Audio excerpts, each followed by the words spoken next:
सभी छात्रों को कक्षा 7 में स्वागत है।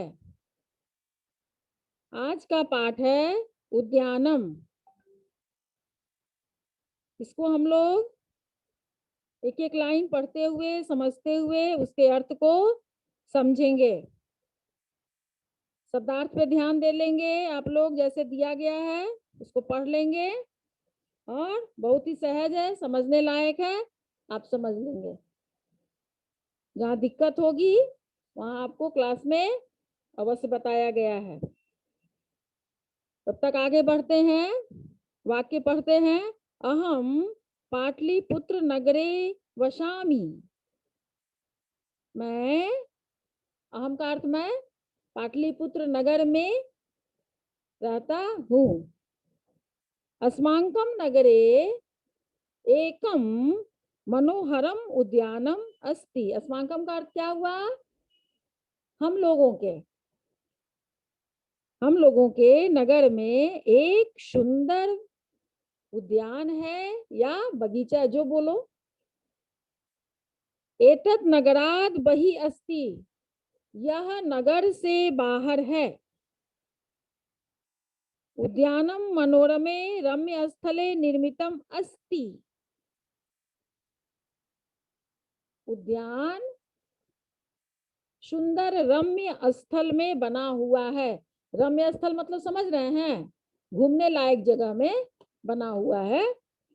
अब मान लीजिए कि रम्य स्थल एकदम अब लेकर के चले जाएं, पूरे वन में बैठ करके बना दें रम्य स्थल, घूमने वाला जो, वहां वन में कौन जाएगा? इसीलिए वैसी जगह को हम लोग रम्य स्थल कहते हैं, जहां हम लोग रमन कर सके, घूम सके। एतत् प्रकृत्या अनुग्रह स्थली अस्ति। प्रकृत्या का अर्थ हुआ प्रकृति की,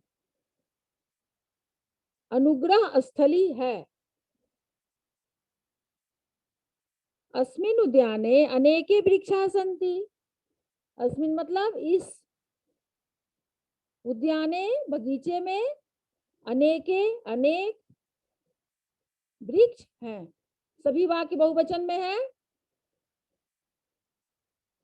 अभी जो वाक्य दिखाया जा रहा है, इसके धातु जो है, क्रिया जो है, वो भी बहुवचन है, और जो करता है वृक्षा भी बहुवचन है। अत्र वृक्षाणाम छाया शीतला भवति। यहाँ वृक्षों की छाया ठंडी होती है। शीतला मतलब शीतल मतलब ठंडा। यहाँ पे छाया स्त्रीलिंग है, इसलिए छाया के अनुसार ठंडी लिखा गया है।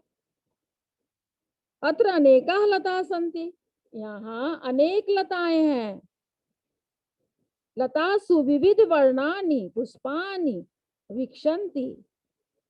लताओं में अनेक रंगों के फूल खिलते हैं। लता समझते हैं ना? क्रीपर्स प्लांट, तो उसमें अनेक रंगों के, वर्ण मतलब रंग के, रंगों के फूल खिलते हैं। लतासु पुष्पानि आगंतुकानां मनांसि आहरन्ति। लतासु मतलब बहुवचन है। लताओं में, लता शब्द याद किए होंगे तो आपको लतासु मिला होगा, इसलिए यह यहाँ पर क्या हो गया? सप्तमी बहुवचन। लताशु, लताओं में विविध रंगों के फूल खिलते हैं। फिर से लतासु है, उसी शब्द का पुनरावृत्ति है। लतासु पुष्पानि आगंतुकानां मनांसि आहरन्ति। लताओं में आने वाले फूल मतलब, आने वाले फूल मतलब खिलने वाले फूल, आने वाले फूल मतलब खिलने वाले फूल। तो इसलिए यहाँ पे संस्कृत के शब्द के अनुसार अनुवाद किया गया है। इसलिए आगंतुकाना मतलब आने वाले। क्या आने वाले? तो फूल आने वाले। तो पूरा वाक्य का हिंदी क्या हुआ? लताओं में आने वाले फूल मनांसी मतलब मन को हर लेते हैं, अर्थात चुरा लेते हैं। अब आगे देखते हैं। उपवने वृक्षेषु खगाः तिष्ठन्ति। उपवने का मतलब उपवन में वृक्षों पर पक्षी बैठते हैं। तिष्ठन्ति बहुवचन है, इसलिए बहुत सारे पक्षी बैठते हैं, मतलब तिष्ठन्ति। पक्षिणः कलरवम कुर्वन्ति, पक्षी कलरव करते हैं, यह भी वाक्य बहुवचन है। पक्षी शब्द भी पक्षिणः हो गया है ना, और कुर्वन्ति, इसलिए यह वाक्य भी बहुवचन है। खगाः वृक्षाणां फलानि खादन्ति, पक्षी वृक्षों के फल खाते हैं। पीकाः मधुर स्वरेण कूजन्ति, कोयल मीठे आवाज में कूजती हैं। मयूराः यत्र तत्र नृत्यन्ति, मोर जहां तहां अर्थात यहाँ वहां नाचते हैं। जहाँ यहाँ पे है अर्थ होगा जहां तहां, ठीक है, लेकिन यत्र तत्र का मतलब यहाँ वहां होने से दोनों तरह का शब्दार्थ यहाँ पे डाल दिया गया, बच्चे कंफ्यूज नहीं करेंगे। मधुमक्षिका पुष्पेषु उपविशन्ति, मधुमक्खियां फूलों पर बैठती हैं। पुष्पेषु क्या हो गया, बहुवचन, सप्तमी बहुवचन हो गया ना, सप्तमी का चिन्ह होता है ना, मे पे पर, इसलिए पूरे वाक्य का हिंदी हो गया मधुमक्खियां फूलों पर बैठती है। ताह तेषाम रसम पिबन्ति, वे लोग उनके रस पीते हैं। उपवने अनेकानि क्रीड़ा स्थलानि सन्ति, उपवन में अनेक खेल के मैदान हैं।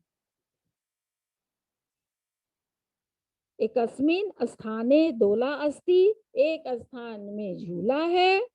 बालिकाः दोलां दोलयन्ति, लड़कियां झूला झूलती हैं। ये भी वाक्य बहुवचन है। ताः सविशेषम प्रसन्नताम अनुभवन्ति, वे लोग सभी विशेष रूप से खुशी अनुभव करते हैं। अन्ये जनाः दोलारूढ़ां बालिकां पश्यन्ति मोदन्ते च, अन्य जना, यहाँ पुस्तक में लिखा हुआ है जना के जगह पे जमाह, आप लोग अपने पुस्तक में जनाह लिख लेंगे, ठीक कर लेंगे, जमाह का कोई अर्थ नहीं होता है। अन्य जमाह दोलारूढ़ां बालिकां पश्यन्ति मोदन्ते च, इसका अर्थ होगा कि दूसरे लोग झूला झूलते हुए लड़की को देखते हैं, है ना, और खुश होते हैं। पता है ना, एक खेल मत खेलो, लेकिन जब दूर से हम लोग खेल खेलते हुए बच्चों को देखते हैं तो आनंद उठाते हैं, लगता है कि हम ही खेल रहे हैं। इस तरह से झूला झूलने से या कोई रेस लगा रहा है, दूर बैठे हुए हम लोग दर्शकगण होकर जब देखते हैं तो अच्छा लगता है कि, और हम लोग आनंदित होते हैं। अत्यधिकम श्रवण मधुरा भवती, आगे हम लोग आगे बढ़ गए थे और थोड़ा पीछे आते हैं। उपवने एकम सरोवरम अस्ति, उपवन में एक तालाब है। अस्य जले पंकजानि भिक्षन्ति, इसके जल में कमल खिले हुए हैं, इसके जल में अनेक कमल खिलते हैं। पंकजानि क्या है, बहुवचन है। पंकजेषु भ्रमरः गुंजन्ति, कीचड़ में भंवरे गूंजते हैं। कीचड़ में भंवरे, यहाँ कीचड़ में नहीं होगा, यहाँ होगा कमलों के ऊपर भंवरे गूंजते हैं। ठीक है बच्चों,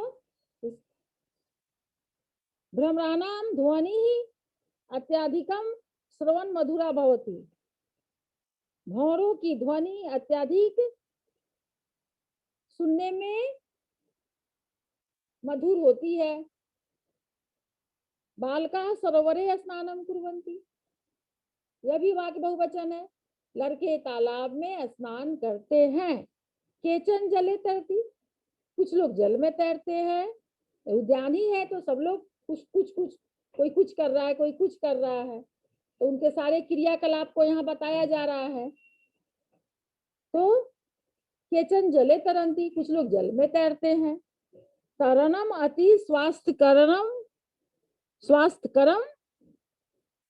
अस्ति, तैरना अति स्वास्थ्यकर है। उपवनस्य वातावरणम रमणीयम अस्ति, उपवन का वातावरण रमणीय है अर्थात सुंदर है। अत्र आगत्य जनाः शांतिं लभन्ते, यहाँ आकर लोग शांति प्राप्त करते हैं। वृद्धा प्रतिदिनं भ्रमणाय अत्र आगच्छन्ति, वृद्धा मतलब बूढ़े लोग है ना, बूढ़े लोग, बूढ़े पुरुष रोज घूमने के लिए, प्रतिदिन घूमने के लिए यहाँ आते हैं। केचन बालिका पुस्तकानि पठन्ति, कुछ लड़के पुस्तक पढ़ते हैं। केचन चित्राणि रचयन्ति, बहुवचन वाक्य बहुत है इसमें, कुछ चित्र बनाते हैं। दर्शकाः स्वेच्छया यत्र तत्र उपविशन्ति, दर्शकगण अपनी इच्छा से यहाँ वहां बैठते हैं। वस्तुतः उपवनम रमणीयम अस्ति, अर्थात वस्तुतः मतलब अर्थात अंत में उपवन सुंदर है। इस तरह से आपका यह पाठ का अनुवाद समाप्त हुआ। आप भी इसी तरह से पढ़ करके अभ्यास करेंगे। धन्यवाद।